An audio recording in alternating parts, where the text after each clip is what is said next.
యేసు ప్రభువును కూడా పచ్చి బూతులు చంపుంటారు. 3 హత్యలు, 4 హత్యా ప్రయత్నాలు, కథమ 11 కేసులు కూడా బస్సులు తగలబెట్టడం అని, దొమ్మి కేసులు అటాక్ చేశారు. మాకు యావజ్జీవిత కారాగార శిక్ష విధించబట్టు మేము రాజమండ్రి సెంట్రల్ చేసాం.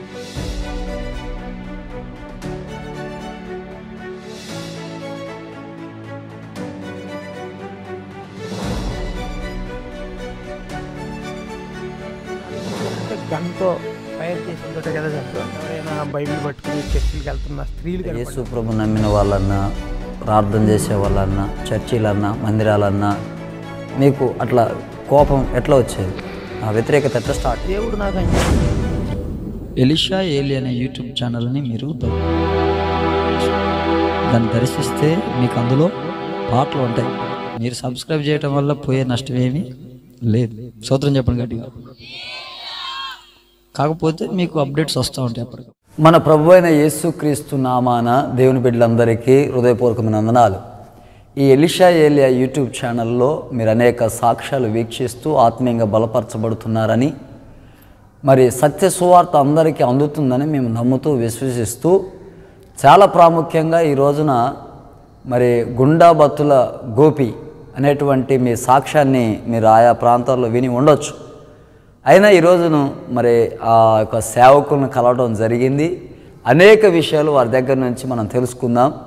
అసలు వారు ఎక్కడి నుంచి వచ్చారు, మరి ఏ స్థితి నుంచి వచ్చారు, ఎంత భయంకరమైన స్థితి నుంచి ప్రభువుని నమ్మారు, మరి ఈ సాక్ష్యం ద్వారా దేవుడు మీతోటి, మీ కుటుంబాలతోటి, మీ స్నేహితులతోటి ప్రభువు మాట్లాడి మరి వారిని కూడా మారు మనసులోకి తీసుకొస్తారని ఆశిస్తూ మరి ప్రభు పేరట ప్రారంభిస్తున్నాం. దేవుడే మా దేవుడని ప్రభు అయిన యేసుక్రీస్తు ప్రశస్తమైన నామంలో ఈ ఎలీషా ఏలియా టెస్ట్ మనీస్ అనేటువంటి యూట్యూబ్ ఛానల్లో ఉన్న సబ్స్క్రైబర్స్కు, దీన్ని వీక్షిస్తున్న అందరికీ కూడా యేసు ప్రభు నామంలో నా హృదయపూర్వక వందనాలు. అయ్యా మీకు కూడా నా వందనాలండి. నా కుటుంబ నేపథ్యం గురించి అడిగారు. నాది పశ్చిమ గోదావరి జిల్లా తాడేపల్లిగూడెం. నా తల్లిదండ్రులకు నేను ఒకే ఒక కుమారుడిని. నా తండ్రి తిరుమల ఫెర్టిలైజర్స్ అని ఎరువుల వ్యాపారం చేసేవారు. నేను 10th పాస్ అయిన తర్వాత నా తండ్రికి వ్యాపారంలో నేను కూడా సహాయంగా ఉండటం కొరకే చదువు మానేయటం జరిగింది. కాలేజీలో జాయిన్ అవ్వలేదు. అలా మా ఫాదర్కి నేను సహాయంగా బిజినెస్లో ఉంటూ ఉండేవాడిని. సార్, మీరు డైరెక్ట్గా యేసు ప్రభుని నమ్ముకోవడానికి ముందుగా, అంటే ఇంతకుముందు మీరు ఏమన్నా విగ్రహారాధన కానీ, దేవుళ్ళని నమ్మటం కానీ అలాంటివి ఏమైనా చేసి ఉన్నారా? ఈ పరిశుద్ధ గ్రంథంలో 118వ కీర్తనలో 18వ వచనాన్ని చదువుతానండి. యెహోవా నన్ను కఠినంగా శిక్షించను కానీ ఆయన నన్ను మరణమునకు అప్పగింపలేదు. 17వ వచనం కూడా చదువుతా. నేను చావును సజీవుడినై యెహోవా క్రియలు వివరించేదను. మా బ్యాక్గ్రౌండ్ ఏంటంటే అండి, మా తల్లిదండ్రులు ఇద్దరు కూడా విగ్రహ పూజలే. మా తండ్రి తాడేపల్లిగూడెం శివాలయం కమిటీలో ఒక మెంబర్గా ఉండేవారు. ఆయన శివభక్తుడు. నాకైతే దేవుని గురించినటువంటి అవగాహన లేదు. అప్పుడు నా వయసు 16-17 సంవత్సరాలు. నా తల్లిదండ్రులతో కలిసి ఈ తీర్థయాత్రలో గుడిళ్ళకి వెళ్ళటమే నాకు తెలుసు తప్ప దేవుని గురించి అవగాహన లేదు. కానీ నాకు మనసులో ఒక చింత, ఒక బాధ ఉండేది. అదేంటి, దేవుడు నాకు చాలా అన్యాయం చేశాడని ఒక బాధ నాకు ఉండేది. అది నా ఊహ తెలిసిన దగ్గర నుంచి 5-6 తరగతులు చదువుతున్నప్పటి నుంచి కూడా అది ఇంకా పెరుగుతూ వచ్చింది నా బాధ మనసులో. నేను చదువు మానేసి షాపు దగ్గర మా నాన్నగారికి సహాయంగా ఉండటం, మా నాన్నగారు రైతులకు, ధాన్యం కమిషన్ వ్యాపారస్తులకు ఎరువులు అరువుగా ఇవ్వటం, నేను వెళ్ళి ఆ బాకీలు వసూలు చేయటం, షాపు దగ్గరికి వచ్చిన రైతులకు ఎరువులు అమ్మటం, ఆ డబ్బు తీసుకెళ్ళి కొన్ని బ్యాంకుల్లో ఎరువుల కంపెనీలకు డీడీలు తీయటం, అలా సహాయంగా ఉండేవాడిని. అయితే నాకు చాలామంది ఫ్రెండ్స్ ఉన్నారు, కానీ అందులో ఒక నేను ప్రాణ స్నేహితుడిగా భావించుకున్నటువంటి ఒక ముఖ్యమైన స్నేహితుడు ఉన్నాడు. అతను ఒకసారి నా షాపు దగ్గరికి వచ్చి నాతో కొన్ని విషయాలు మాట్లాడాడు. ఆ విషయాలు ఏంటంటే, మనిషి జీవితం చాలా అల్పమైనదని, మనం ఎప్పుడు చచ్చిపోతామో మనకే తెలియదని, కాబట్టి బ్రతికినంతకాలం జీవితాన్ని హ్యాపీగా ఎంజాయ్ చేయాలని చెప్పాడు. ఆ ఎంజాయ్ చేయటం అంటే ఏంటో తెలియని నేను నా స్నేహితుడిని అడిగాను ఎలా ఎంజాయ్ చేయాలని. అతను ఇచ్చిన సలహా ఏంటంటే అండి, మీ ఫాదర్ ఎరువులు వ్యాపారం చేసి డబ్బులు సంపాదిస్తున్నాడు కదా, మీ నాన్నగారికి తెలియకుండా షాపులోంచి కొంత డబ్బు తీసుకురా. మన తాడేపల్లిగూడానికి ఇటు పడమటిన విజయవాడ ఉంది, తూర్పు వైపు రాజమండ్రి, కాకినాడ ఉన్నాయి. అలాంటి సిటీస్ వెళ్ళి మనకు నచ్చిన సినిమాలు మనం చూడవచ్చు, కావలసిన ఫుడ్ తినవచ్చు, మనం ఏం కావాలంటే అవి కొనుక్కోవచ్చు. అదే జీవితం అనుభవించడం అంటే అన్నప్పుడు నేను అతని మాటలకి ఆకర్షితుండయి మరి నా షాపులోనే నేను దొంగతనాలు చేయటం మొదలుపెట్టాను. స్నేహితులతో కలిసి సినిమాలకి అప్పట్లోనే సిగరెట్లు తాగటం కూడా అలవాటు చేసుకున్నాను. ఇలా జరుగుతున్న క్రమంలో నా స్నేహితుడికి మరొక అలవాటు ఉంది. అతడు వారంలో 4 రోజులు 4 దేవాలయాలకి వెళ్తాడు. సోమవారం, మంగళవారం, లక్షవారం, శనివారం. ఆ గుడికి వెళ్ళేటప్పుడు నా షాపు దగ్గరికి వచ్చి నన్ను కూడా పిలిచేవాడు. గుడికి వెళ్ళి కొబ్బరికాయ కొట్టొద్దాంరా అని పిలిచేవాడు. నేను రానని చెప్పేవాడు, అతను వెళ్ళిపోయేవాడు. ఇలా కొంతకాలం జరిగిన తర్వాత నా స్నేహితుడు ఒకరోజు ఏమని ప్రశ్నించాడంటే, నువ్వు సినిమాకి వస్తున్నావు, తినటానికి వస్తున్నావు, సిగరెట్లు తాగడానికి వస్తున్నావు, షికార్లకు వస్తున్నావు, గుడికి వెళ్ళి అభిషేకం చేయించుకుంటే మనకి పుణ్యం వస్తుంది కదా, మరి గుడికి ఎందుకు రావు నువ్వు అని అడిగాడు. అప్పుడు నా మనసులో ఉన్న బాధ చెప్పాను. అంటే అప్పుడు దేవుడు ఎవరో నిజంగా నాకు తెలియదు, కానీ దేవుడు నాకు అన్యాయం చేశాడు అనే బాధ నాకు ఉండేది. అప్పుడు నా స్నేహితుడికి ఇదే చెప్పా, దేవుడు నాకు అన్యాయం చేశాడంటే, దేవుడు నీకు అన్యాయం చేయటం ఏంట్రా అని అడిగాడు. నువ్వు ఒక్కడవే కొడుకు, మీ నాన్నేమో వ్యాపారం చేస్తున్నాడు, నీ బంధువులు కూడా ఇక్కడ ఊర్లో మంచి పొజిషన్లో ఉన్నవాళ్ళే, అలాంటిది మరి నీకు అన్యాయం ఏంటంటే అప్పుడు నా మనసులో ఉన్న బాధ నేను చెప్పాను. అదేంటంటే మరి అది ఏం పిచ్చో అది నాకు తెలియదు, దేవుడు నన్ను నల్లగా పుట్టించాడని, దేవుడు అంటే నాకు కోపం. నాకు చిన్నప్పటి నుంచి తెలుపు అంటే చాలా ఇష్టం. నేను స్కూల్లో 10th క్లాస్ చదివేటప్పుడు ఇలా నా బెంచ్ మీద నల్లగా ఉన్నవాళ్ళ పక్కన నేను కూర్చునేవాడిని కాదు. వాళ్ళ రంగు నాకు అంటూ పోద్దేమో అని అంత భయం. అసలు నల్లగా ఉన్నవాడితో స్నేహం చేసేవాడిని కాదు. ఏదో తెలుపు పిచ్చి నాకు, అదో పిచ్చి. అప్పుడు నా స్నేహితుడు నవ్వాడు. నవ్వి, నువ్వు దీని గురించి బాధపడవలసిన పని లేదు, నువ్వు తెల్లగా వచ్చి ఐడియా చెప్తానట్టు. అది నాకు చాలా ఆశ్చర్యం వేసింది. ఎందుకంటే నేను అప్పటికే ఎన్నో ప్రయత్నాలు చేస్తున్నా తెలుపు రావటం కోసం. డైలీ 10-15 సార్లు ఫెయిర్ అండ్ లవ్లీ రాసేవాడిని, వీకో టర్మరిక్లు రాసేవాడిని. ఆ రోజుల్లోనే దాదాపు 40 సంవత్సరాల కిందటే చెన్నై నుంచి సోప్స్ తెప్పించుకునేవాడిని. ఇన్ని వాడినా తెలుపు రాలా. మా తెలుగు రాష్ట్రాల్లో ఒక సామెత ఉంది కదా, ఎలకతోలి ఎంత ఉతికినా అది నలిపే అన్నట్లుగా రాలా. అప్పుడు నా ఫ్రెండ్ అసలు వీడేం సలహా ఇస్తాడని వాడిని అడిగా. వాడు ఏం చెప్పాడంటే, బీరు తాగితే తెల్లగా వస్తాంరా అని చెప్పాడు. అయితే నాకు భయం వేసింది. మా నాన్నగారు కొంచెం భక్తిగా ఉంటారు, తర్వాత ఆయన ఎలాంటి చెడు అలవాట్లు లేవు, క్రమశిక్షణ కలిగిన వ్యక్తి, పరువు కోసం ప్రాకులాడతారు. కనుక నేను తాగితే ఇంట్లో తెలిసిందంటే మా నాన్న నన్ను చాలా సీరియస్గా యాక్షన్ తీసుకుంటారని భయం వేసి ఇంటికి వెళ్ళిపోయాను. కానీ రాత్రి సమయాల్లో నాకు నిద్ర పట్టేది కాదు. దేనికంటే ఎవరికీ తెలియకుండా సీక్రెట్గా బీర్ తాగాలి, నేను తెల్లగా రావాలి, ఇదే కోరిక నన్ను తినేస్తూ ఉండేది. సరే ఒకరోజు నాకు వచ్చిన ఆలోచన ఏంటంటే, ఈ తాడేపల్లిగూడు నుంచి ఇటు భీమవరం వెళ్ళే రోడ్డు ఉంటుంది, అక్కడ ఒక 5 కిలోమీటర్లు దాటిన తర్వాత ముదునూరు అనే ఒక పల్లెటూరు వస్తుంది. అది వేసవకాలం, అప్పుడు వరి పొలాలన్నీ కట్ చేసేసిన తర్వాత బీడు భూములుగా ఉంటాయి కదండి, అక్కడికి వెళ్ళిపోయి తాగితే మనల్ని ఎవడో చూడదు కదా అని ఇంట్లోంచి డబ్బులు, అదే షాపులోంచి దొంగతనంగా డబ్బులు పట్టుకెళ్ళి కొంతమంది స్నేహితులతో కలిసి ఒక పంది కుడి తాగినట్లుగా బీరు మీద బీరు తాగేయటం, పక్కకి వెళ్ళి అద్దంలో చూసుకోవటం తెల్లగా వచ్చేమో అని. ఈ చుట్టుపక్కల ఈ నియోజకవర్గంలో చాలా గ్రామాలకు మేము ఎరువులు సప్లై చేస్తాం కాబట్టి రైతులతోటి, ధాన్యం కమిషన్ వ్యాపారస్తులతో మాకు ఎంత పరిచయాలు అనమాట. ఆ పొలాల గట్ల మీద ఎవరైనా రైతు కనపడితే ఒకవేళ నన్ను చూసి వెళ్ళి మా నాన్నకి చెప్తాడేమో, మా నాన్న నాకు పనిష్మెంట్ ఇస్తాడని భయంతో ఎవరైనా రైతు కనపడితే ఈ పొలంలోంచి ఆ పొలంలోకి అలా ఎండలోకి తిరిగి కొన్ని రోజులకి తెలుపు రాలేదు, కానీ ఇంకా కాయకిలాగా నల్లగా తయారయ్యాను. మొత్తానికి ఈ విషయం నా తండ్రికి తెలిసిపోయి, నువ్వేదో వ్యాపారం చేసి ఉద్ధరింతావు అనుకుంటే ఈ చిన్న వయసులో త్రాగుడు ఏంట్రా అని చెప్పి మా నాన్న నన్ను షాప్ దగ్గరికి రావటం మానిపించేశారు. ఇప్పుడే మా దేవుడిని. క్రైస్తవ్యాన్ని వ్యతిరేకించటం ఎప్పుడు ప్రారంభించబడింది మీకు? అంటే యేసు ప్రభు నమ్మిన వాళ్ళన్నా, ప్రార్థన చేసే వాళ్ళన్నా, చర్చిలన్నా, మందిరాలన్నా మీకు అట్లా కోపం ఎట్లా వచ్చేది? ఆ వ్యతిరేకత ఎట్లా స్టార్ట్ అయింది? చిన్నతనం నుంచి కూడానండి, అంటే చదువుకుంటున్నటువంటి సమయం నుంచి కూడా నాకు విపరీతమైనటువంటి క్యాస్ట్ ఫీలింగ్ ఉండేది. ఇది మా తాడేపల్లిగూడెం. ఇది ఇక్కడ మా క్యాస్ట్ ఎక్కువ అనమాట, కాపులు అని క్యాస్ట్ మాది. అప్పట్లో మా తాడేపల్లిగూడెం చైర్మన్ ఈల్ సత్యనారాయణ గారని, ఆయన ఇంటికి వంగవీటి రాధా గారు వచ్చేవారు విజయవాడ నుంచి, వంగవీటి రంగా గారు వచ్చేవారు. మేము మా చైర్మన్ ఈల్ సత్యనారాయణ గారి అబ్బాయి ఒకడు, వాడి పేరు ఈల ఆంజనేయులు, వాడు నా స్నేహితుడు. వాడికి ఈల ఆంజనేయులు అని ఎందుకు పేరు పెట్టారంటే వాళ్ళ తాతగారు ఎన్టీ రామారావు గవర్నమెంట్లో దేవాదాయ శాఖ మంత్రి చేశారు. వాళ్ళ తాతగారి పేరే వాడిదనమాట. వాడు మాకు ఈ క్యాస్ట్ పిచ్చి ఉండటం వల్ల, ఈ వంగవీటి రంగా గారు వీళ్ళందరూ రావటం, కాపు కులం అనే పిచ్చి ఉండటం వల్ల ఈ క్రైస్తవ్యం అనేది మన దేశానికి సంబంధించింది కాదు, మన కులానికి సంబంధించింది కాదని మా బంధువుల్లో కానీ చుట్టుపక్కల స్నేహితుల్లో కానీ మేము పెరిగిన వాతావరణంలో అది మాకు నరనరాల్లో జీర్ణించిపోయింది. కనుక నేను తెలిసిన తర్వాత, వ్యాపారానికి వచ్చిన తర్వాతే ఎవరైనా బైబిల్ పట్టుకుని చర్చిలకు వెళ్తున్న స్త్రీలు కనపడినప్పుడు వాళ్ళని బొట్టు లేకుండా వెళ్తూ ఉండేవారు కదా, వాళ్ళని చాలా హేళనగా భయంకరమైనటువంటి బూతులతో దూషిస్తూ ఉండేవాడిని. యేసుప్రభువుని కూడా పచ్చి బూతులు తిడుతూ ఉండేవాడిని. ఆ తర్వాత ఒకసారి మా Tadepalligudem railway station Lutheran church అని, అప్పుడు కొత్త చర్చ్ కట్టారు, అప్పుడు పాత చర్చ్ అనమాట.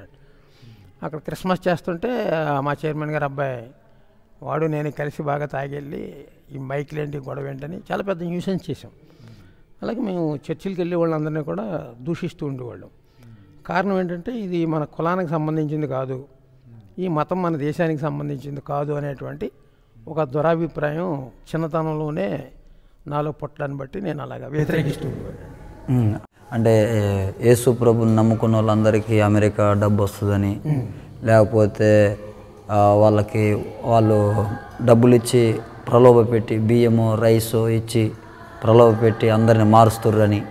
నాకు తెలిసిన విషయం ఏంటంటే అమెరికా నుంచి వాళ్ళకి డబ్బు వస్తుంది అని అందరూ చెప్పుకోవటాన్ని బట్టి, అంటే నేను చూసిందేం కాదు కానీ అందరూ చెప్పుకోవడాన్ని బట్టి నేను కూడా దాన్ని గట్టిగా నమ్మి ఈ మత ప్రచారానికి వాళ్ళు చాలా డబ్బు పంపుతారు. అందులోనూ మా కళ్ళతో కొంతమంది చూసిన పాస్టర్స్ ఫస్ట్ వాళ్ళకి ఏమి ఉండేది కాదు, తర్వాత వాళ్ళు పెద్ద బిల్డింగ్లు కట్టడం, కార్లలో తిరగటం ఇవన్నీ చూసి వాళ్ళకున్న కార్లు, వాళ్ళ మెయింటెనెన్స్ ఇవన్నీ చూసినప్పుడు నిజంగానే వీళ్ళకి అమెరికా నుంచి మత మార్పిడి చేయమని డబ్బు పంపుతున్నారనేటువంటి ఆలోచన అయితే ఉండేది నాకు. రాజమండ్రి సెంట్రల్ జైల్లో లైఫ్ పడ్డదని విన్నాం. అసలు ఆ శిక్ష మీకు ఎందుకు పడ్డది? అంత రౌడీజం మీరు ఎట్లా చేశారు? అది ఎలా స్టార్ట్ అయింది? నాకు ఒక స్నేహితుడు ఉన్నాడు. ఆ స్నేహితుని ద్వారా చిన్ని గొడవలు అయ్యి, పెద్ద కాదు, చిన్న గొడవలు చిలికి గాలివాన్ అయినట్లుగా నా స్నేహితుడి మీద కొంతమంది కత్తులతో అటాక్ చేశారు.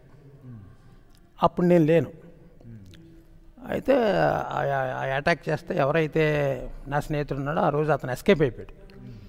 ఆ తర్వాత వాళ్ళ అన్న నాకు చెప్పాడు, ఎవరో ఇలాగా మనవాడిని చంపడానికి చూస్తున్నారా, కాబట్టి ఎవడైతే మెయిన్ క్యాండిడేట్ ఉన్నాడో వాడిని చంపాలరా అంటే, అప్పట్లో ఆ స్నేహితుడు అంటే నాకు ప్రాణం, నాకు అన్నదమ్ములు లేరు, నన్ను కూడా తన సొంత తమ్ముళ్ళే చూసేవాడు. ఆడి మాటకు నేను ప్రభావితం చెంది ఇక్కడ తాడేపల్లిగూడెం నుంచి ఏలూరు వెళ్ళే రోడ్లో ఇక్కడ బాదంపూడి యువతల ముత్యాలమ్మ గుడి అని ఉంటుంది. మేము చంపాలనుకున్న అతను అక్కడికి వచ్చాడని తెలిసి అప్పుడు నేను నా స్నేహితులు ఇద్దరు అన్నదమ్ములు మేము Fiat కార్ వేసుకెళ్ళటం జరిగింది. మధ్యాహ్నం 3 గంటల ప్రాంతంలో ఆ గుడి దగ్గర ఉన్నాడు అతను. మాకు ల్యాండ్ ఫోన్ నుంచి ఇన్ఫర్మేషన్ రావటం, మేము అతని కోసం వెళ్ళటం, అతను అక్కడే ఉండటం. మేము కారు ఆపి డోర్లు తీసుకుని దిగేటప్పటికి మమ్మల్ని చూసి అతను ఎస్కేప్ అయిపోయి అది పరిగెట్టి ఆ పక్కన ఉన్నటువంటి చెరువులో దూకాడు. రైస్ మిల్లుకి సంబంధించిన చెరువు ఉంటే అందులో దూకాడు. మేము కూడా ఆ చెరువులోకి దూకి అతన్ని నరికి చంపడం జరిగింది. అలాగా ఆ తర్వాత ఇంకో కేసుని ఇలా మొత్తం మీద నేను ఇంకా స్నేహితులతోటి ఇంకా చిన్న వయసులో త్రాగుడికి అలవాటు పడి ఈ ఫాల్స్ ప్రెస్టేజ్కి వెళ్ళి తాడేపల్లిలో 2 గ్రూపులు ఉండేవి అనమాట. ఇంకా అటాక్ చేయడం ద్వారా అలా 18 క్రిమినల్ కేసుల్లో వంగవీటి రంగా గారు చచ్చిపోయినప్పుడు తాడేపల్లిలో ఫస్ట్ బస్సు నేనే ఆర్టీసీ బస్సు తగలబెట్టా. ఇలా మొత్తం 18 క్రిమినల్ కేసుల్లో 1992 సంవత్సరంలో అప్పటి రూరల్ ఎస్ఐ మూర్తి గారు అని ఆయన నా మీద రౌడీ షీట్ ఓపెన్ చేయడం జరిగింది. నా ఫోటో పోలీస్ స్టేషన్లో పెట్టడం జరిగింది. ఆ విధంగా నేను ఒక వ్యాపారం చేసుకోవాల్సినవాడిని ఆ స్నేహాల ద్వారా అలాగా క్రిమినల్గా మారిపోవటం జరిగింది. ఆ తర్వాత మరి చేసిన పాపం పడినట్లుగా ఒక హత్య కేసులో నా స్నేహితులిద్దరికీ, నాకు మా ముగ్గురికి కూడా పశ్చిమ గోదావరి జిల్లా, అప్పుడు ఏలూరులో ఉండేది జిల్లా కోర్టు, మాకు యావజ్జీవిత కారాగార శిక్ష విధించబడటం, మేము రాజమండ్రి సెంట్రల్ జైలుకి వెళ్ళిపోవటం జరిగిందండి. శిక్ష పడిపోయింది. శిక్ష పడిపోయిందండి, యావజ్జీవ కారాగార శిక్ష పడింది. యావజ్జీవ కారాగార శిక్ష పడిపోయింది. కేసు నిర్ధారణ అయిపోయింది, శిక్ష పడిపోయింది. శిక్ష పడింది. ఏ విధంగా మళ్ళీ బయటకు వచ్చారు? శిక్ష పడిన తర్వాత మేము ఏం చేసామంటే, అప్పట్లో ఉమ్మడి రాష్ట్రం కాబట్టి హైకోర్టు హైదరాబాద్లో ఉండేది. మేము హైకోర్టుకి అప్పీల్ చేసుకున్నాం. కొంతకాలానికి హైకోర్టులో కూడా మాకు అదే యావజ్జీవ కారాగార శిక్ష పడింది. ఒకసారిగా నాకు నిరాశ వచ్చింది. హైకోర్టులో లైఫ్ అంటే ఇంకా మాకు పడిన శిక్ష ఏంటంటే బ్రతికినంతకాలం జైల్లో ఉండి ఇంకా అక్కడే చచ్చిపోవాలి, జీవిత ఖైదు అనమాట. అందు గురించి ఇంక ఈ జైల్లోనే మనం చచ్చిపోవాలా ఏంటి అనేటువంటి తెలియని ఒక డిప్రెషన్లోకి వెళ్ళాను నేను. ఆ తర్వాత మళ్ళీ మా కుటుంబ సభ్యులు, నా భార్య, మా బావమరుదులు, వీళ్ళంతా మా బంధువులు అందరూ వచ్చారు, ధైర్యం చెప్పారు. మీకోసం మనకున్న ఆస్తి పోయినా పర్వాలేదు కానీ సుప్రీంకోర్టులో అప్పీల్ చేస్తాం, మిమ్మల్ని బయటకు తీసుకొస్తామని నాకు ధైర్యం చెప్పి వెళ్ళారు.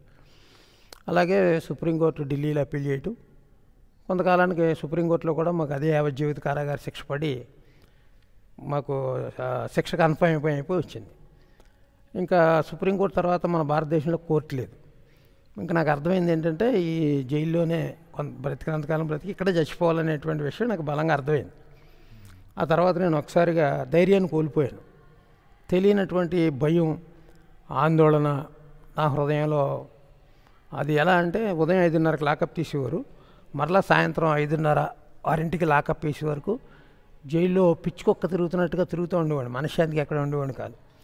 సాయంకాలం లాకప్ వేసిన తర్వాత తెల్లవారుల కటకాల దగ్గర కూర్చుని నా చిన్న కుమారుడు, నా భార్య, ఇలా బంధువులు, మా తల్లిదండ్రులు వీళ్ళందరూ జ్ఞాపకం వచ్చి అలా కళ్ళంటే నీళ్లు గారిపోతూ ఉండి కళ్ళ ముందు ఎలారిపోతూ ఉండేది. ఇలా ఎన్నో నిద్రలేని రాత్రులు రాజమండ్రి సెంట్రల్ జైల్లో గడపడం జరిగింది. ఇలాగా తెలియనటువంటి భయంతో జైల్లో చచ్చిపోతాను అని ఒక ఇదే ఆలోచన, ఎప్పుడు చచ్చిపోతాను ఈ ఆలోచన నాకు. అన్నం తినలేకపోయేవాడిని, నిద్ర పట్టేది కాదు. అప్పుడు దాదాపు 10-12 కేజీలు బరువు తగ్గిపోయాను. నేను 4B అనేటువంటి బ్యారక్లో ఉండేవాడిని. ఓ రోజు నా వెనక 4A బ్యారక్లోకి నేను అక్కడ లైబ్రరీ ఉంటే పేపర్ చదవటానికి వెళ్ళి వస్తుంటే మా వెస్ట్ గోదావరి వస్తుంది, నరసాపురం, రాజశేఖర్ బాబు అని, ఆయన నాకంటే సీనియర్ ఖైదీ. ఓ 4 సంవత్సరాల ముందు నుంచి ఆయన జైల్లో ఉంటున్నాడు. ఆయనది యావజ్జీవ కారాగార శిక్ష. ఆయన నన్ను చూసి ఒకరోజు, ఆ రోజు నేను వస్తుంటే పిలిచాడు నన్ను. పిలిచి ఆయన ఏమన్నాడంటే, మీకు ఏదైనా జబ్బు చేసిందా అండి అన్నాడు. నేను ఉలిక్కిపడ్డా మాటకి. అప్పుడు ఆయన, మిమ్మల్ని చూస్తుంటే చాలా సన్నగా అయిపోయారు, కళ్ళు లోపలికంటే వెళ్ళిపోయినాయి, నేను వచ్చిన 2 సంవత్సరాల్లో దాదాపు 30-40 మంది బెంగ పెట్టుకునో, పిచ్చొచ్చో, ఆత్మహత్య చేసుకునో చచ్చిపోయిన వాళ్ళు ఉన్నారు. మీరు బెంగ పెట్టుకుంటే సూపరింటెండెంట్ ఏమి జాలిపడి గేట్ ఓపెన్ చేసి వెళ్ళిపోమండి ఇంటికి, ఇక్కడే చచ్చిపోతారు అనవసరంగానని చెప్తే ఆ మాటకి ఇంకా భయం కలిగింది.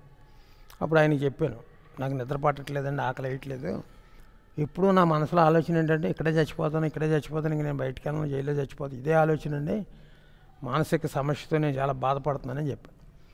అప్పుడు ఆయన ఏం చెప్పాడంటే, అయితే మీరు జైల్లోంచి రిలీజ్ అవుతారని నేను చెప్పను, కానీ మీకు ధైర్యం వస్తుందండి, మీ మనసులో నిబ్బరం కలిగిద్ది, నా మాట వింటారా అన్నాడు. చెప్పండి అండి అని అడిగినప్పుడు ఆయన ఏం చెప్పాడంటే, మన జైల్లోనికి ఆదివారం థామస్ ఆచార్య గారని ఒక విశ్వబ్రాహ్మణ కుటుంబంలో నుంచి ప్రభువుని నమ్ముకుని ఆయన పాస్టర్గా అయ్యి ఇక్కడ జైల్లో వచ్చి ఖైదీల మధ్య ఆయన పరిచర్య చేస్తూ ఉంటారు, ఆయన చెప్పే మాటలు వినండి మీకు ధైర్యం వస్తాడు. ఆ మాటకు నాకు చాలా కోపం వచ్చింది. ఎందుకంటే నాకు చిన్నప్పటి నుంచి యేసుప్రభు అంటే ఇష్టం లేదు, యేసుప్రభువుని దూషించినోడిని, మన దేశం గొప్ప, మన దేవతలు గొప్ప అనుకునేవాడిని. కనుక నా మనసులో ఏమనుకున్నానంటే, ఈ మతాన్ని మార్చేసేవాళ్ళు ఈ జైల్లో కూడా ఉంటారేమో అని నాకు అనిపించింది. అప్పుడు ఆయనతో చెప్పాను, అవసరం లేదండి, మాకు చాలామంది దేవుళ్ళు దేవతలు ఉన్నారు అని చెప్పి నేను వెళ్ళిపోతుంటే ఆయన మళ్ళీ పిలిచాడు. పిలిచి ఆయన, మిమ్మల్ని ప్రశ్న అడుగుతానండి, సమాధానం చెప్పండి అన్నాడు. అడగండి అన్న. నాది నరసాపురం అండి, మీది తాడేపల్లిగూడు అండి. మరి మా ఊర్లో ఒక సూర్యుడు, మీ ఊర్లో ఒక సూర్యుడు ఉంటారండి అన్నాడు. నేను అన్నాను, అలా ఎందుకు ఉంటాడండి, ఈ ప్రపంచం అంతటికీ వెలిగివ్వటానికి ఒక్కడే కదా సూర్యుడు అన్న. మంచిగా చెప్పారు, ఇంకొక ప్రశ్న అడుగుతానండి అన్నాడు. సరే అడగండి అంటే, మనం పుట్టడానికి తండ్రులు ఎంతమంది ఉంటారండి అన్నాడు.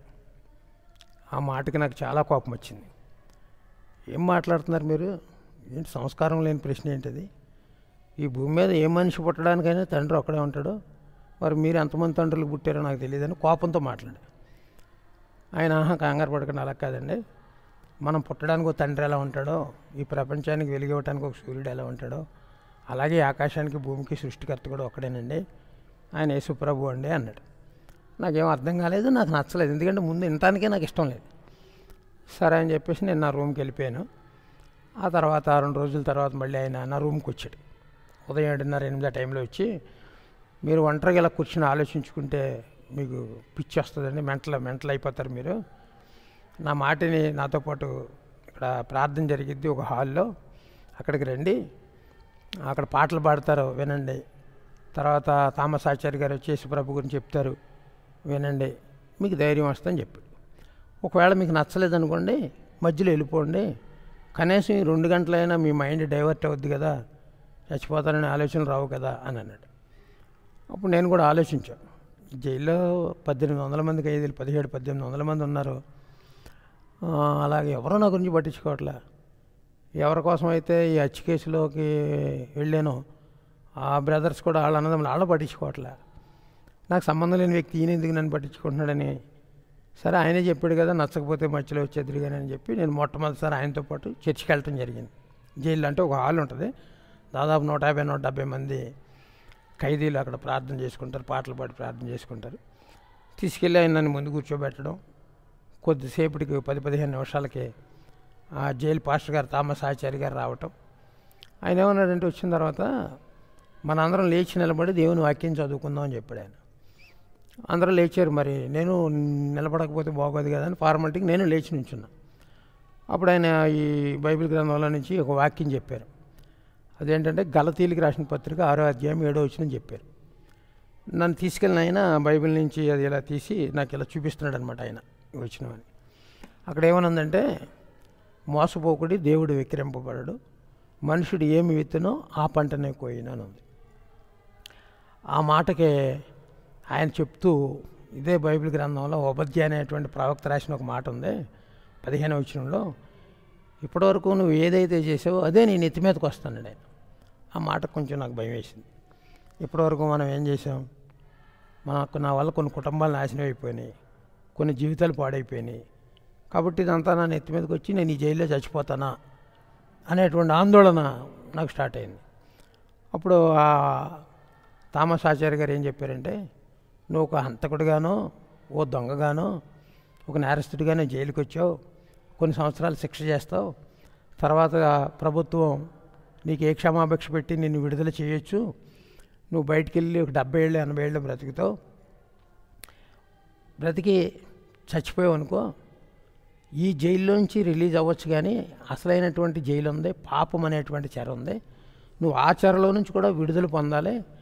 ఆ పాపం అనే చెరలో విడుదల పొందకుండా నువ్వు చచ్చిపోయావు అనుకో, నీ కోసం భయంకరంగా పాతాళం నోరు తెరుచుకుని కాసు కూర్చుని ఉంది.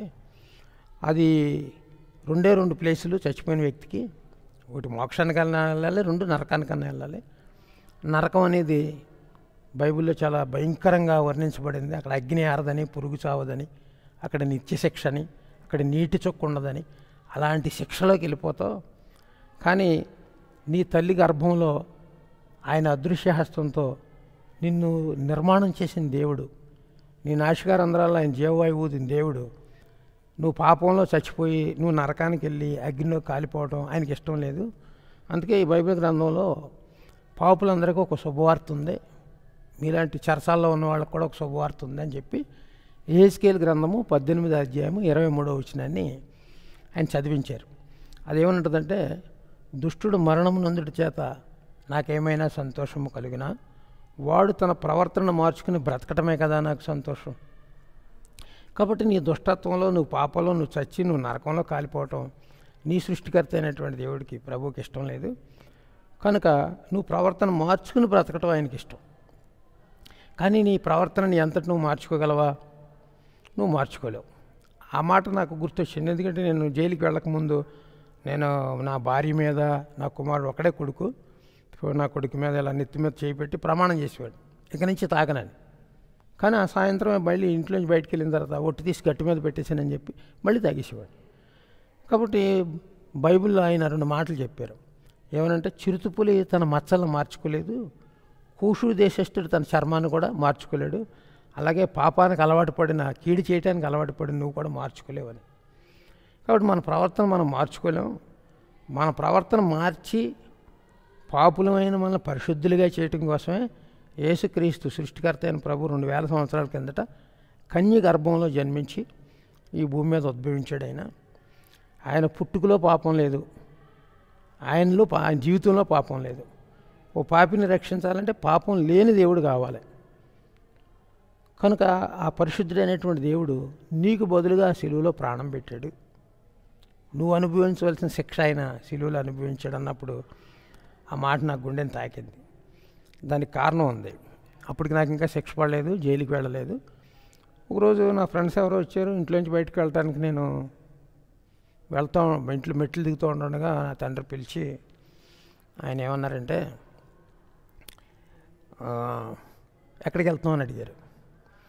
అప్పుడు నేను వెళ్ళేటప్పుడు ఎక్కడికైనా అడిగితే నాకు సెంటిమెంట్ అనమాట. మీకెందుకన్నా. మరి నా తండ్రి ఎంత విసిగిపోయారో తెలియదు, కానీ ఆ మాటకి ఆయన ఏమన్నారంటే, నిన్ను ఎవడైనా పొడిచి చంపేసినా బాగుండరా అన్నాడు ఆయన.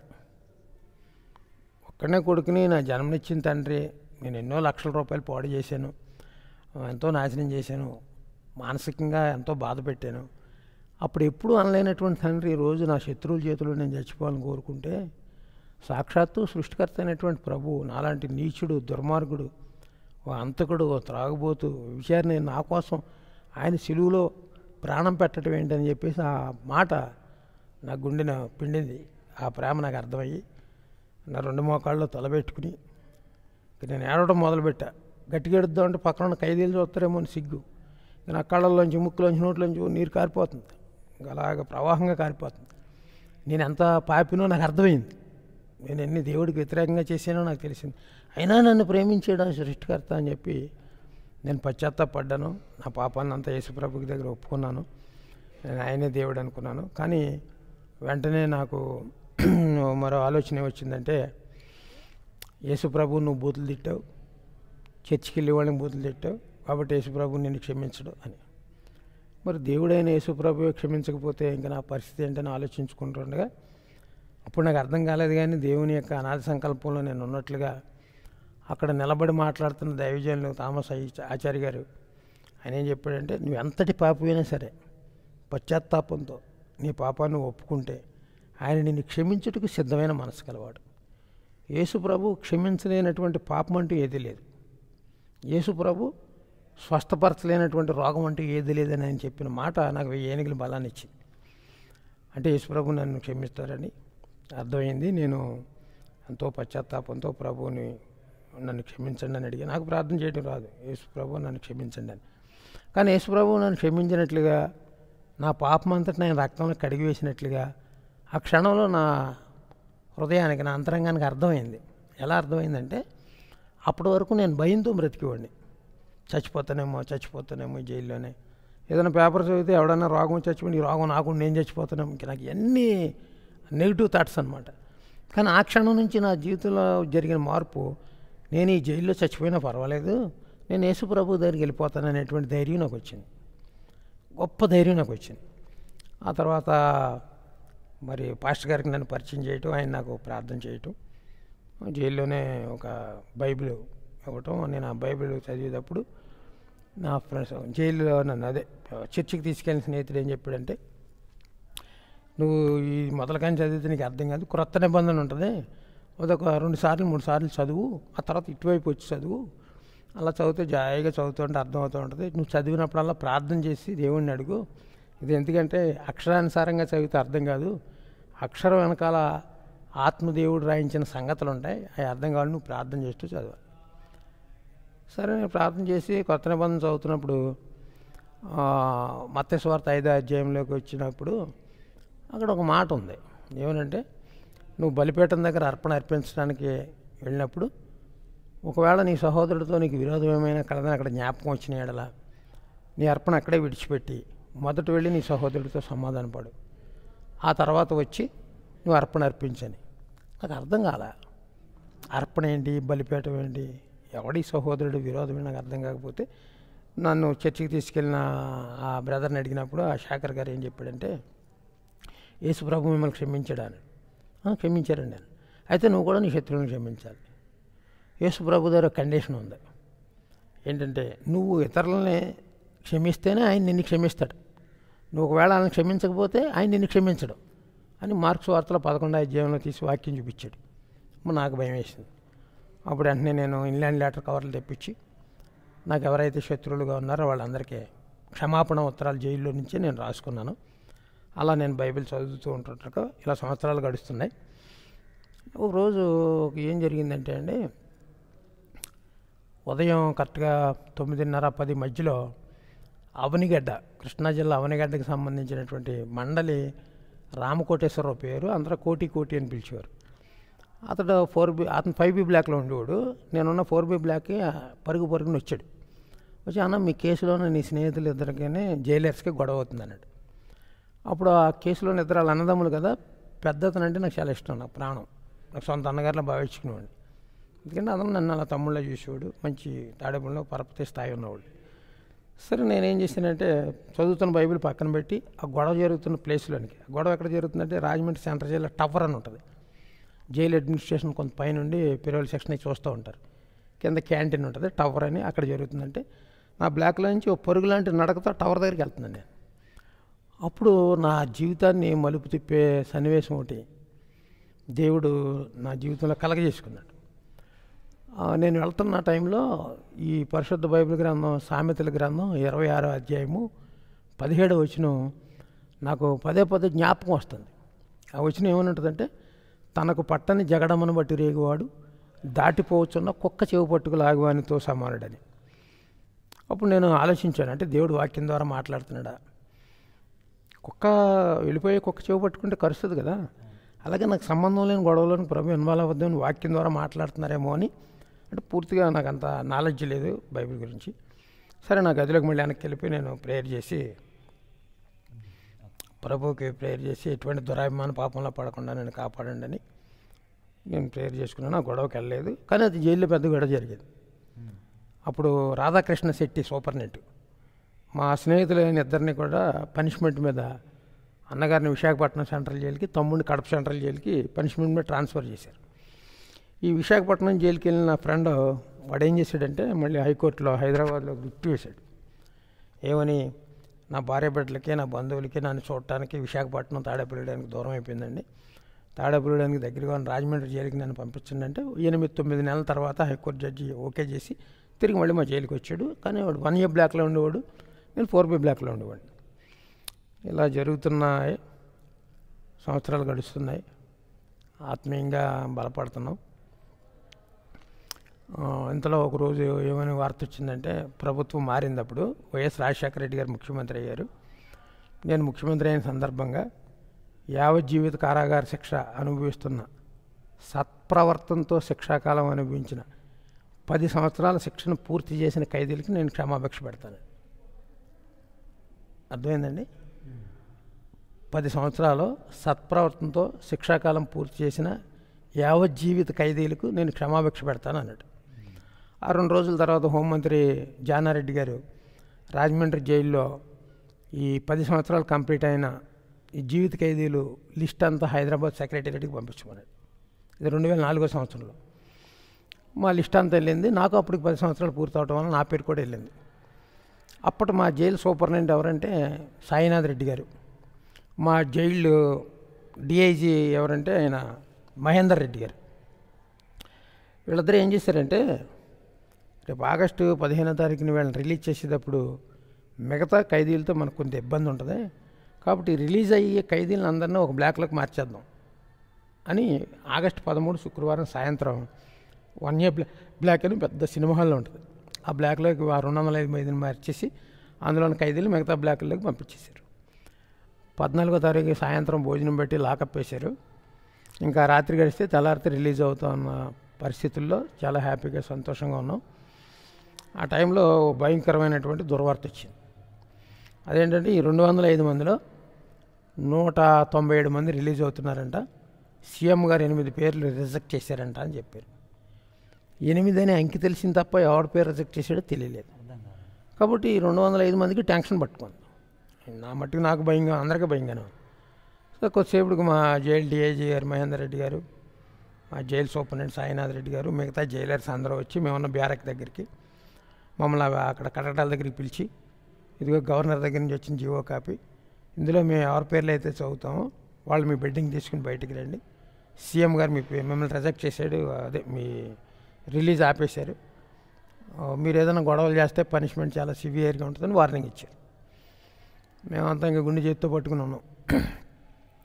మొదట ఖదిర్ అని ఒక ముస్లిం ఆయన్ని పిలిచారు. ఆయన ఎవరంటే హైదరాబాద్లో చార్మినార్ ఉంది, చార్మినార్ పక్కనే చార్మినార్ పోలీస్ స్టేషన్ ఉంటుంది. ఆ పోలీస్ స్టేషన్లో ఆయన హెడ్ కానిస్టేబుల్కి ఉద్యోగం చేసేవాడంట. ఒకసారి అక్కడ హైదరాబాద్ పాత బస్తీలో హిందూ ముస్లిమ్స్కి ఏదో గొడవ వచ్చిందని అదే పోలీస్ స్టేషన్లో ఏసీపీ సత్యయ్య గారని, ACP assistant commissioner of police, ఆయన హిందువులకి సపోర్ట్ చేస్తున్నాడని ఈయనకి ఎవరో చెప్పడాన్ని బట్టి ఈ హెడ్ కానిస్టేబుల్ ఏసీపీ గారిని కాల్చి చంపేశాడు. అప్పటికే ఆయన 10 ఏళ్ళ నుంచి చెంచల్గూడ జైల్లో ఉంటున్నాడు. అక్కడ అన్నం తినడం మానేసి నాకు పెరువులు కావాలని నిరాహార దీక్ష చేస్తుంటే పనిష్మెంట్ మీద మా జైలుకి తీసుకొచ్చారు. ఇక్కడికి వచ్చి 3-4 ఏళ్ళు అయిపోతుంది. ఇంకా అతనే తీసుకెళ్ళిపోయారు. రెండవదిగా గుంటూరు జిల్లాలో బాలయ్య అని, ఆయన ఎప్పుడో 40-50 ఏళ్ళ కిందట మిలిటరీలో చేశాడంట. ఆయనకి తోటి జవాన్లకి ఏదో గొడవ జరిగి ఈయన దగ్గర ఉన్న రైఫిల్తో ఇద్దరిని కాల్చి చంపేశారు. ఆయన తీసుకెళ్ళిపోయారు. మూడో పేరు తూర్పుగోదావరి జిల్లా రంపచోడవరం దగ్గర గంగిరెడ్డి అని, అతను గిరిజనుడు. ఆయన ఏం చేశాడంటే నాటు తుపాకీతో తన భార్యని కాల్చి చంపేశాడు. కాబట్టి అతను తీసుకెళ్ళిపోయారు. ఇప్పుడు నేను ఆలోచిస్తున్నాను, అంటే ఈ వాళ్ళ కేసులు నాకెలా తెలుసని మీకు కొంచెం సందేహం రావచ్చు. జైల్లో ఉన్న ఇన్ని సంవత్సరాలు కూడా మా పని ఇదే, ఒకరినొకటి ఇంటర్వ్యూ చేసుకోవటమే, కాలక్షేపం అవ్వదు. లేకపోతే నువ్వేం కేసు, నీదేం కేసు అలా చెప్పుకోవటం అనమాట. అందుకని నా కేసు వాళ్ళకి తెలుసు, వాళ్ళ కేసు నాకు తెలుసు. ఇప్పుడు నేనేమన్నా ఆలోచించానంటే గన్తో ఫైర్ చేస్తే ఆర్మ్స్ యాక్ట్ పెట్టి గవర్నమెంట్ వాళ్ళని రిలీజ్ ఆపేసింది, మనం కత్తులతోటే కదా చంపాం, మనం రిలీజ్ చేస్తుందేమో అని కొంచెం ధైర్యం తెచ్చుకున్నా. ఇంతలో 4వ పేరు నా కేసులో ఉన్న అతను పిలిచారు. అతను 2వ ముద్దాయి, వైజాగ్ జైలు నుంచి తిరిగి వచ్చినాడు. నేను 3వ ముద్దాయిని. మా ఇద్దరిది ఒకటే కేసు, ఒకటే సెక్షను, ఒకటే శిక్ష, ఒకటే జైలు. వాళ్ళ తమ్ముడు వేరే జైల్లో ఉన్నాడు. అంటే మాది గ్రూప్ కేసు. ముగ్గురు ఆపేశారు, వాళ్ళది అందరిదే సింగిల్ కేసు, వాళ్ళది మాది గ్రూప్ కేసు. అంటే ఇప్పుడు నా కేసులో ఉన్నవాడిని పిలిచారంటే ఆ తర్వాత నెక్స్ట్ నన్నే పిలుస్తారనేటువంటి ఆందోళన నాకు పట్టుకుంది. ఏం జరిగింది ఏంటో, వీళ్ళు 4గురిని తీసుకెళ్ళిపోయి లాకప్ వేసేసి తాళం వేసేసారు. వెళ్ళిపోయారు అంతాను జైలర్స్ వాళ్ళందరూ. మిగతా ఖైదీలందరూ మళ్ళీ నా దగ్గరికి వచ్చి నన్ను ఇంటర్వ్యూ చేయడం ప్రారంభించారు. అన్న ఏంటి మీది తుపాకుల కేసో బాంబుల కేసో అని అడుగుతుంటే నేను అదేమీ కాదని నేను చెప్పడం జరిగింది. ఓ 10 నిమిషాల లోపు 10 మినిట్స్ లోపే నాగేంద్ర అని ఒక జైలర్ వచ్చాడు. ఆయన వచ్చి గుండాబుతులు గోపి అని కాకేశాడు. ఒక్కసారిగా నాకు చెమటలు పట్టేసినాయి.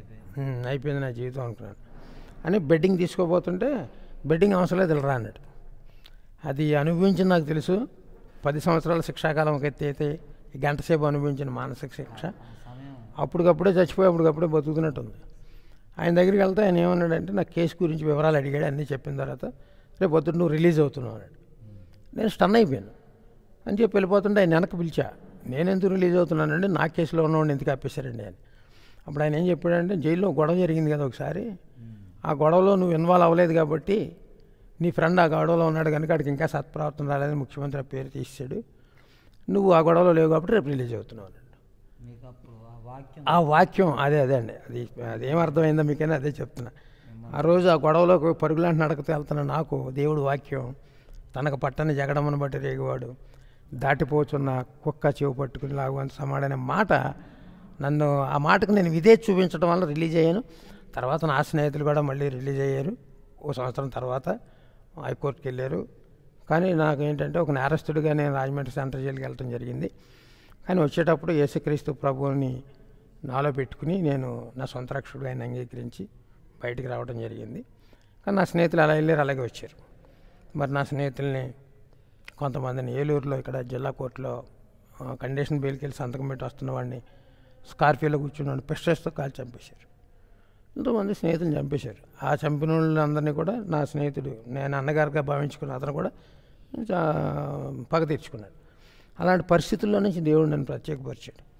ముఖ్యంగా నేను చెప్పదలుచుకున్నది ఏంటంటే అండి, పోలీసులు కానీ, ఎస్ఐలు, సిఐలు, డిఎస్పీలు, తర్వాత మేజిస్ట్రేట్ కోర్టు నుంచి సుప్రీంకోర్టు జడ్జి వరకు, నా తల్లిదండ్రులు, నా భార్య, నా బిడ్డలు, నా బంధువులు, వారి కన్నీళ్ళు నన్ను అంత మాత్రం మార్చలేదు. కానీ ప్రభువైన యేసుక్రీస్తు కలవరిశీలులో నాలాంటి దుర్మార్గుడు దుష్టుడి కోసం ఆయన ప్రాణం పెట్టడం, ఆయన రక్తాన్ని చిందించటం, ఆ రక్తంలోనే నాకు పాపానికి ప్రాయశ్చిత్తాన్ని కలగజేయటం, అది నా జీవితంలో, నా అంతరంగంలో గొప్ప మార్పును తీసుకురావటం. మళ్ళీ ఇప్పుడు ఇదే తాడేపల్లిగూడెం పట్టణంలో భాగ్యలక్ష్మీపేట అని ఉంది, అక్కడ కర్మేలు ప్రార్థనా సహవాసంలో అనే పరిచర్యను ప్రారంభించి ఆ పరిచర్యలో 35 మంది విశ్వాసులు ఉంటారు. మేమంతా కలిసి ప్రతి ఆదివారం దేవుడిని ఆరాధించుకుంటున్నాం. ఇప్పుడు ఇందాక మీకు వాక్యం చదివాను కదా, యెహోవా నన్ను కఠినంగా శిక్షించిన ఆయన నన్ను మరణానికి అప్పగించలేదని. నేను జైల్లో 2004లో వచ్చాను, ఇప్పటికి 21 సంవత్సరం అయింది. ఎంతోమంది ఎన్నో రకాలుగా నా స్నేహితులు నశించిపోవడం జరిగింది. కానీ ఆడిన మాట తప్పని దేవుడు నా ప్రాణాన్ని ఇంకా కాపాడుతూ, నా కుటుంబాన్ని కాపాడుతూ, నేను అనేక మరి వేల సభల్లో ఇండియా అంతా కూడా ఎన్నో రాష్ట్రాల్లో మరి ప్రభు తన సాక్షిగా నన్ను వాడుకుంటున్నారు. నా మిగిలిన జీవితం కూడా ప్రభువుకి నేను యథార్థంగా ఆయనకి పరిచర్యలో ముందుకు సాగాలని. ఎంతమందిని చంపుంటారు? నాకు 3 మర్డర్ కేసులు, 4 అటెంప్ట్ మర్డర్ కేసులు అండి. 3 హత్యలు, 4 హత్యా ప్రయత్నాలు, కథమ 11 కేసులు కూడా బస్సులు తగలబెట్టడం అని, దొమ్మి కేసులని, కొట్టుకోవటాలని, ఇలాంటి కేసులు మొత్తం 18 కేసులండి. నా రౌడీ షీటు 2022లో తాడేపల్లిగూడెం సిఐ ఆకుల రఘు గారని, అప్పుడు మా కొవ్వూరు డిఎస్పీ రాజేశ్వర రెడ్డి గారని చేసేవారు. ఆయనకి పిలిచి ఆయనకి చెప్పి ఇతను ఇలా జైల్లో మారాడండి అని చెప్పడం వల్ల నా రౌడీ షీట్ కూడా తీసేశారు. మీరు ఇప్పుడు మీ స్నేహితులు కానీ, మీ బంధువులు కానీ, మీరు నమ్ముకున్న దేవుళ్ళు కానీ, మీరు పూజించినటువంటి ఏవైనా సరే మిమ్మల్ని కాపాడినట్టు కానీ, మీకు నెమ్మదినిచ్చినట్టు కానీ, లేకపోతే మీది అయిపోయింది లైఫ్ పడ్డప్పుడు మీకు ఆల్రెడీ తేలిపోయింది, ఇక నా పని అయిపోతుందని మీరు క్లియర్ అయిపోయారు, మీకు అప్పుడు అవి గుర్తుకు రాలేదా? అంటే ఇక్కడ యేసుక్రీస్తుని ద్వేషించేవాడిని, మన కులానికి, మన మతానికి, మన దేశానికి సంబంధం లేదని. దేవుని మహాకృపను బట్టి మీకు సేవకులు వాక్యాన్ని బోధించటం, మీరు మారిపోవటం, మారిపోయిన ఆ వాక్యం మీకు శిక్షను తగ్గించటం, దేవుని యొక్క ఆ వాక్యాన్ని చేతపట్టుకొని బయటకు వచ్చి సేవను జరిగించటం, ఇప్పుడు నమ్మకంగా దేవుని పరిచర్యలో ముందుకు సాగటం, ఇప్పటి వరకు మీ సాక్ష్యాన్ని కాపాడుకుంటూ ముందుకు వెళ్తున్నారు. కాబట్టి దైవజనాంగమా, ఈరోజు మనం మంచి సాక్ష్యాన్ని విన్నాం. ఒక భయంకరమైనటువంటి క్రూరత్వంలో ఉన్నటువంటి వ్యక్తిని మనస్సును మార్చి, పాపపు సంఖ్యలను విడిపించి, పరలోకానికి మార్గాన్ని చూపించి, ఒకవేళ బయట చనిపోయినా, జైల్లో చనిపోయినా, చనిపోయిన తర్వాతకి అసలైన ఒక నరకం ఉన్నది, దీనికంటే పెద్ద జైలు ఇంకోటి ఉన్నది, దాని నుండి తప్పించుకోవడానికి ఆ మోక్షానికి మార్గం తెలుసుకొని దాని ద్వారా ఇక్కడ శిక్షలు పడకోకుండా, అక్కడ శిక్షలు పడకోకుండా యేసుక్రీస్తు ప్రభుల వారు కాపాడినటువంటి ఒక అద్భుతమైన సాక్ష్యాన్ని మనం విన్నాం. ఇక్కడ పాపం నుండి బయటికి రప్పించబడటం, జైలు నుంచి బయటికి రప్పించబడటం, మరి నరకం నుంచి, మరి అజ్ఞారని పురుగు చావ నరకం నుంచి తప్పించబడటం, ఇప్పుడు అనేకులకు మాదిరికరంగా తెలంగాణ, ఆంధ్ర, భారతదేశం మొత్తం మీద అనేక ప్రాంతాల్లో తిరుగుతూ బలమైన సేవ చేస్తూ, మరి ఇంకా చెప్పడానికి చాలా విషయాలు ఉన్నాయి, కానీ మరి సమయం కొంచెం ఉంది కనుక మరి ఈ విషయాలు తెలియపరచడం జరిగింది. మరి దైవజనులు మీ ప్రాంతానికి మరి యొక్క సువార్త పరిచర్యను అందించడానికి మీరు ఆహ్వానించినట్లయితే తప్పకుండా మీ ప్రాంతంలో కూడా దేవుని యొక్క సాక్ష్యాన్ని చెప్పడానికి వారు సిద్ధంగా ఉన్నారు. కాబట్టి అనేకులకు దీన్ని షేర్ చేయండి, అందరికీ వినిపించండి. ఈ యొక్క సాక్ష్యం ద్వారా మూర్ఖుల మనసు మారుతుంది, క్రూరుల మనసు మారుతుంది, మృగాల మనసు మారుతుంది, భయంకరమైనటువంటి త్రాగుబోతుల మనసు మారుతుందనే సంగతి మనం నేర్చుకోవచ్చు. ఒకవేళ దేవుని వాక్యమే వినకపోయి ఉంటే మరి ఇంకా క్రూరుగా మారిపోయి ఆ జైల్లో ఎవరినో కొట్టడమో ఇంకా కేసులు కావటమో అట్లా ఇంకే ఆడుకోపోయేది పరిస్థితి.